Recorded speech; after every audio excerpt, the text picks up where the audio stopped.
What it do is Crypto Bro 9000, and I'm back with another segment of this OG Crypto Funk. Is Bitcoin about to fall off? Have y'all seen that picture of Michael Saylor? Michael the drunken sailor at the Crypto Summit? Does he know something that we don't know but we want to know? Check it out. You know what we need to do as an industry? We need to stop measuring things by green candles. If it doesn't have green candles, it's supposed to be a dud. People are saying or thinking that the Crypto Summit was actually a dud, but it wasn't. A lot of good things came out of it. We need to validate everything in its entirety, not just by green candles. We need to stop that.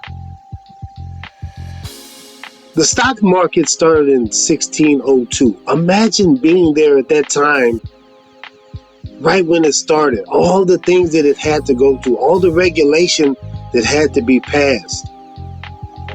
And look, here we are now.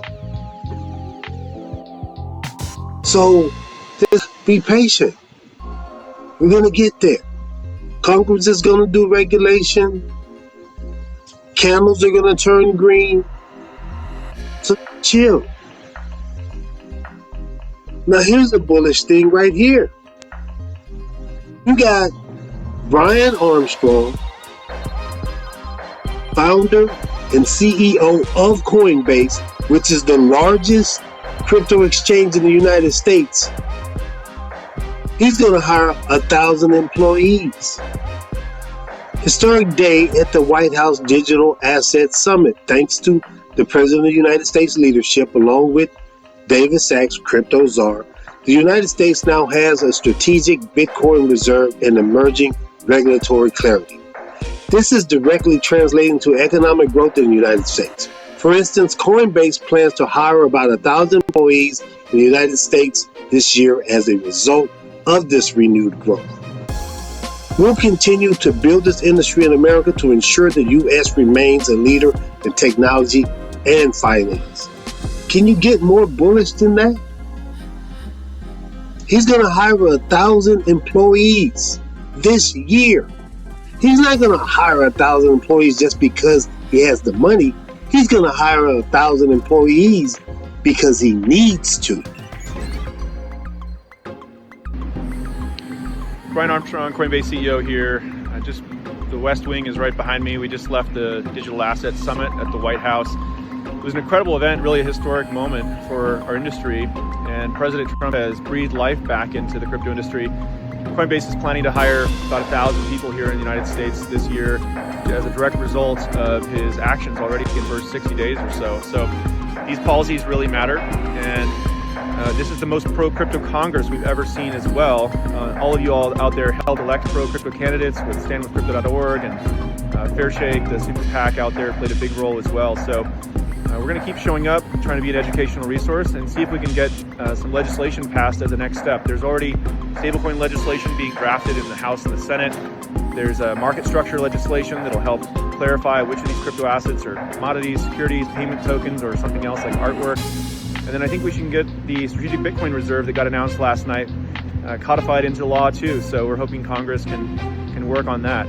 Anyway, all of us can help as an industry to help show up and just appreciate President Trump's leadership here. I think the rest of the G20 are looking at America now on offense in this industry and will be likely to follow suit. So talk to you soon. Let's see what our boy Brad Garnerhouse has to say about the Crypto Summit. Some weeks feel like months in crypto. This was one of them. From the White House Crypto Summit to the CFTC CEO Roundtable and the sheer amount of news announced, hooray, National Crypto Association. It's been quite a few days. There's been talk about what this White House has and will prioritize with their crypto agenda. Most importantly, regulatory clarity through congressional action, as well as a BTC reserve and crypto stockpile. support for stablecoin innovation backed by U.S. Treasuries, and more. I was extremely pleased to see the incredible support from this administration. It's easy to get lost in some of the Maxi-induced noise, but there's so much more to this industry than the infighting in one coin versus another time wasting rhetoric. We, as we always have done, continue to champion the need for a level playing field, and it was great to hear others in the room echo this as well, and for the industry to come together to move much needed legislation forward in the U.S. An incredible thank you to the President of the United States for opening and welcoming us to the White House. Amazing contrast to the hostility of the Biden administration. Also, David Sachs and Bo Hines for a truly historic summit, and Caroline Pham for hosting us at the CFTC. And he's put some pictures together. There's one right here. Is that Stuart Alderati right there? And Michael Saylor, monkey ass. Mm-hmm. Is there one person I wish I could give a two-piece? It'd be this guy. There's a nice shot right here. Aerial view. Get Brad at the end right here. Shoes shined up, boy. I like Brad. He's always got a shoe shine. Like CEO. Here he is again with Carolyn Pham. What the hell is going on with Michael Saylor? He always frantic, like he just did a line or something, you know?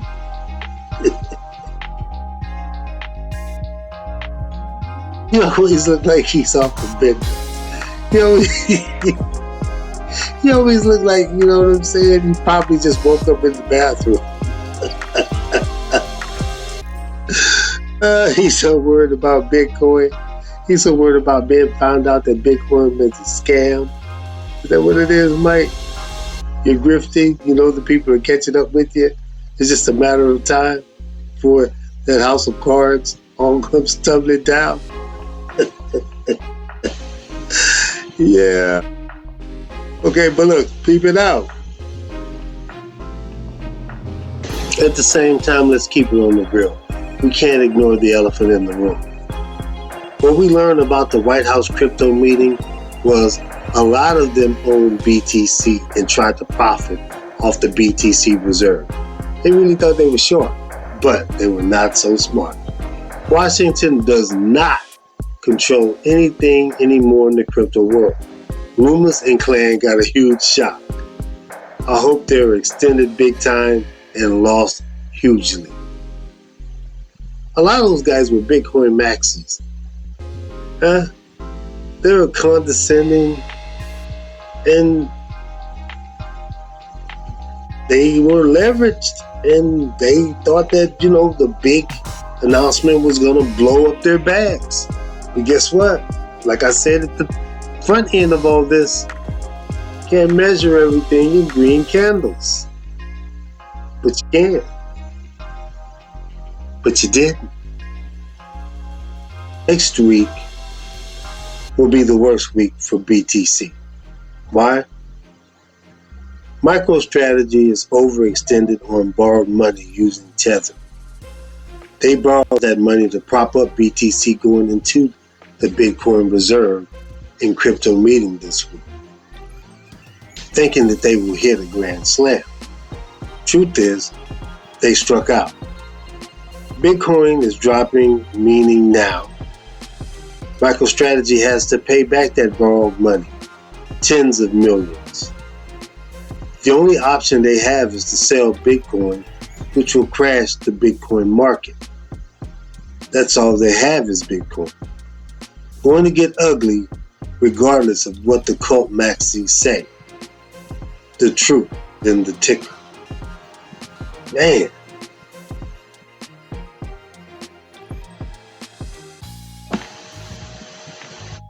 MicroStrategy is heavily leveraged in Bitcoin. They've been using debt to buy more Bitcoin,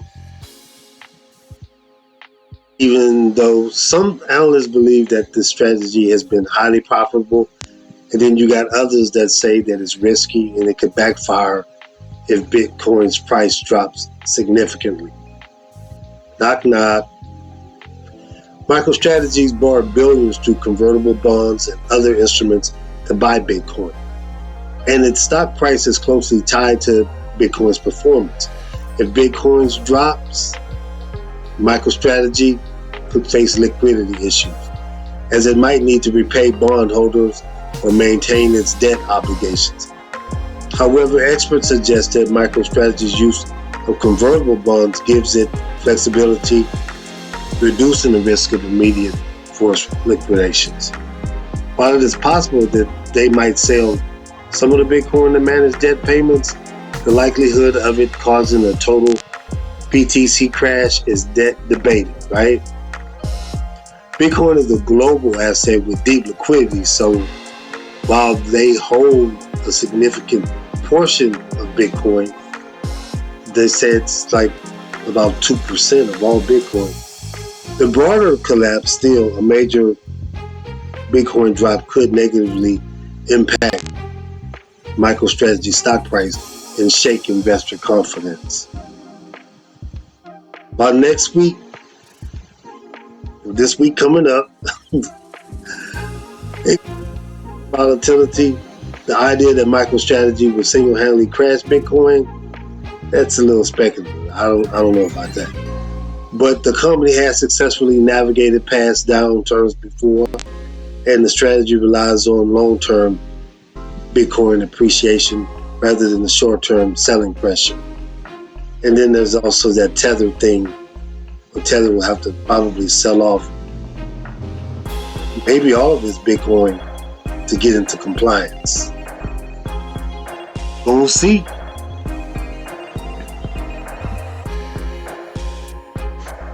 Look at here. Overleveraged. When you think that you're gonna hit a big home run off of the crypto summit, and you realize that it ain't happening, yeah. Okay. Everything's gonna be alright, Mike. I wanna be. No, I don't wanna be like that.